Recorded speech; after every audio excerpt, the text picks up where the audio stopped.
Čo ťa na 3v3 formáte najviac baví? Asi tá rýchlosť a všeobecne to, že je menšie ihrisko, je to také zaujímavejšie. Chcem dať gól zo všade, aj spoza brány. Ak by si mal vybrať jedno pravidlo z florbalu, ktoré by si mohol zrušiť alebo zmeniť, aké by to bolo? Červená karta za bitku. Asi krošteky. Ak by sa florbal nevolal florbal, aké iné meno by si mu dal?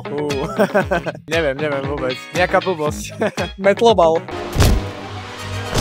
Ak by si musel, hral by si radšej florbal s hokejovým pukom alebo pingpongovou loptičkou? Jednoznačne pingpongovou loptičkou. Najlepší florbalista na svete podľa teba? Katy. Florbalové penalty alebo florbalové nájazdy? Penalty. Ak by si nemohol hrať florbalkou, hral by si radšej s metlou alebo s tenisovou raketou? Tenisovou raketou. Ktorý šport je najbližšie florbalu? Asi hokejbal. Ak by Ronaldo a Messi hrali florbal, kto by bol v ňom úspešnejší podľa teba? Messi. Je to tak, Messi najlepší.